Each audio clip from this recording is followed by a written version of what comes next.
வணக்கம் மாணவர்களே, இன்று 11ஆம் வகுப்பு வேதியியல் அலகு 13 ஹைட்ரோ கார்பன். இதில் உள்ள 40வது வினா, எத்தில் குளோரைடை பின்வருவனவாக எவ்வாறு மாற்றுவாய்? அதாவது ஈத்தேன் இருக்கு, ஈத்தேனை எப்படி மாற்ற முடியும்? எத்தில் குளோரைடை. சரி, ஃபர்ஸ்ட் எத்தில் குளோரைடோட ஃபார்முலா எழுதுங்க. முதல் எத்தில் எழுதுங்க, CH3 CH2. இதான் என்னது? எத்தில். இதுல ஒரு குளோரின் இணைஞ்சிருந்தா அதான் என்னது? Ethyl chloride. அதோட நேம் எழுதிக்கோங்க, ethyl chloride. Aibak நேம்னா chloro ethane வரும். சரியா? இவங்க காமன் நேம், அதாவது பொது பேர் கொடுத்துருக்காங்க. இதை எப்படி மாத்தலாம் அப்படின்னு பாத்தீங்கன்னா, ஹைட்ரஜனேஷன் பண்ணணும், அதாவது ஹைட்ரஜனை ஆட் பண்ணணும். சரியா? இப்போ சிங்கு, அதாவது சிங்கும் HCl-ம் சேர்த்தோம்னா எத்தனை ஹைட்ரஜன் ஆட் ஆகும்னு பார்த்தீங்கன்னா, சேரும் பார்த்தீங்கன்னா 2 ஹைட்ரஜன் இதில் இணையும். சரியா? ஒரு ஹைட்ரஜன் Cl-ஓட சேர்ந்து HCl-ஆ வெளியேறும், இன்னொரு ஹைட்ரஜன் கார்பனோட இணைஞ்சிரும். சரியா? அப்போ கார்பனோட இன்னொரு ஹைட்ரஜன் இணைஞ்சா இங்கே CH2ன்னு இருக்கு, இங்கே CH3-ஆ மாறிடும். சரியா? இந்த குளோரின் இந்த ஹைட்ரஜன் சேர்ந்து என்னதான் போயிடும்? HCl-ஆ போயிடும். அப்போ நான் 2 கார்பன் இருந்தா எத்து. சரியா?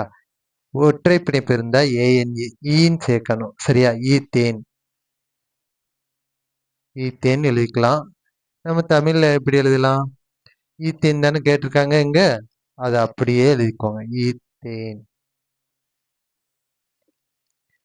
அடுத்து பாருங்க, என் பியூட்டேனாக மாத்துக. பியூட்டேன்னா எத்தனை கார்பன்? 4 கார்பன். இந்த 4 கார்பன் வரணும்னா 2 எத்தில் குளோரைடை போடணும். நம்ம எத்தில் குளோரைடுல இருந்து தான் நம்ம என்னது பியூட்டேனா மாற்ற சொல்லியிருக்காங்க.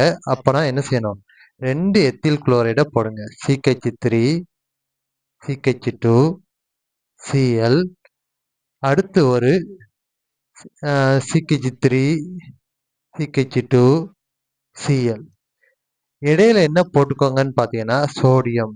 அதாவது சோடியமும் குளோரினும் சேர்ந்து சோடியம் குளோரைடா மாறிடும். சரியா? இந்த இடத்துல இங்க ஒரு குளோரின் இருக்கு, இங்க ஒரு குளோரின் இருக்கு. மொத்தம் எத்தனை குளோரின் இருக்குன்னா 2 குளோரின் இருக்கு. அப்பனா 2 சோடியம் போட்டுக்கோங்க. சரியா? அப்புறம் இதுவும் எத்தில் குளோரைடு, இதுவும் எத்தில் குளோரைடு. எதோட வினைபுரியுதுன்னு பார்த்தீங்கன்னா சோடியத்தோட வினைபுரியுது. அப்புறம் இங்க என்ன இருக்குன்னு பார்த்தீங்கன்னா ஈதர் போடணும். சரியா? ஈதர் போட்டாதான், உலர்ந்த ஈதர் போட்டாதான் இந்த வினையே நடக்கும். இந்த வினையோட பேரு உட்ஸ் பிட்டிங் ரியாக்ஷன். சரியா? இப்போ இப்போ இது ரெண்டையும் ரிமூவ் பண்ணிடுங்க. இது மூணையும், அதாவது இந்த மூணையும் எடுத்துட்டு இந்த 2 கார்பன் கார்பன், இங்க கார்பன் கார்பன், இந்த 4 கார்பனையும் இணைச்சிருங்க. சரியா? அப்புறம் என்ன கிடைக்கும்? CH3 CH2, இங்க CH, அடுத்த கார்பன் CH2 CH3. சரியா?